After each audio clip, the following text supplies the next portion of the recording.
প্রিয় ভিউয়ার্স, আসসালামু আলাইকুম। আশা করি তোমরা ভালো আছো। আলহামদুলিল্লাহ, আমিও তোমাদের দোয়ার বরকতে আল্লাহর ইচ্ছায় ভালো আছি।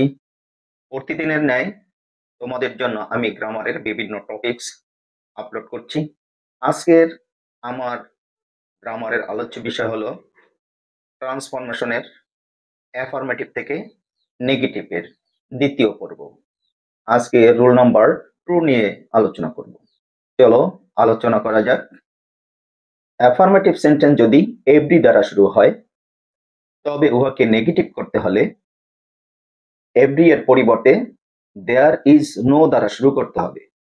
এরপরে এভরি এর পরবর্তী নাউন লিখে একটি বার্ড বসিয়ে সেন্টেন্সের বাকি অংশ লিখতে হবে। যেমন every mother loves her child. প্রত্যেকটি মা তার সন্তানকে ভালোবাসেন।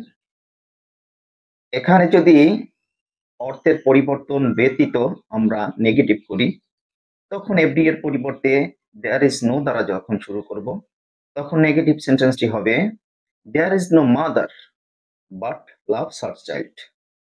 এখানে এভরি এর পরিবর্তে দেয়ার ইজ নো বসে, তারপরে এভরি এর পরবর্তী নাউন মাদার, তারপরে বাট বসিয়ে বাকি অংশ লিখে দিতে হয়েছে। যার কারণে অর্থ হয়েছে এমন কোনো মা নেই যে তার সন্তানকে ভালোবাসেন না। প্রথম উদাহরণে হয়েছে প্রত্যেক মা তার সন্তানকে ভালোবাসে, আর এমন কোনো মা নেই যে তার সন্তানকে ভালোবাসেন না।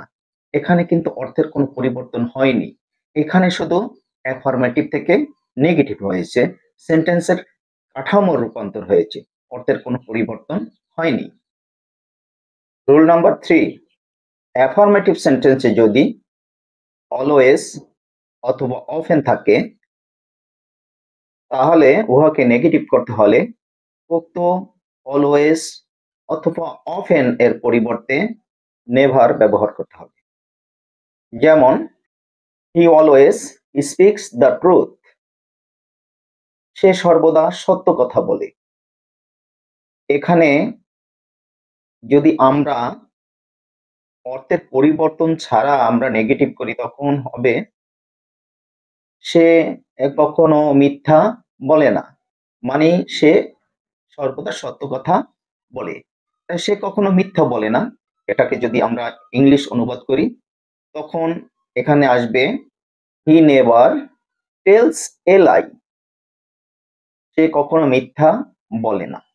এখানে পূর্বের আমার গ্রামারে দেখেছো যে সর্বদা অ্যাফার্মেটিভ থেকে নেগেটিভ করতে হলে অপোজিট মিনিং এর যে ওয়ার্ড গুলো রয়েছে এর পরিবর্তন করতে হবে। এখানে তোমাদের প্রশ্ন জাগতে পারে যে হি অলওয়েজ স্পিক্স দ্য ট্রুথ, এখানে স্পিক্স কিন্তু এখানে টেলস হয়ে গেল কেন?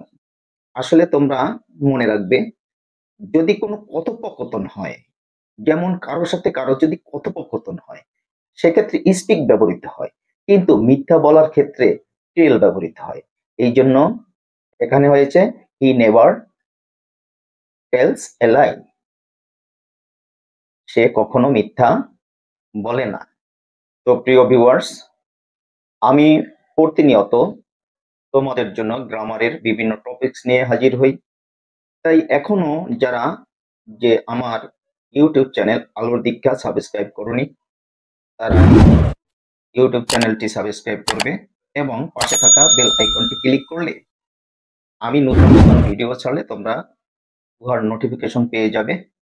তাছাড়া ইউটিউবে গিয়ে আলোর দীক্ষা নাম লিখে সার্চ দিলে আমার চ্যানেলটি পেয়ে যাবে। ওখানে অনেক গ্রামার আপলোড দেওয়া আছে, তোমরা সেগুলো দেখবে, মনোযোগ দিয়ে অনুসরণ করবে, অবশ্যই তোমরা উপকৃত হবে। তোমাদের ভবিষ্যৎ উজ্জ্বল হোক এই কামনায় আজকের মতে বিদায় নিচ্ছি। আসসালামু আলাইকুম রহমতুল্লাহি ওয়া বারাকাতুহু।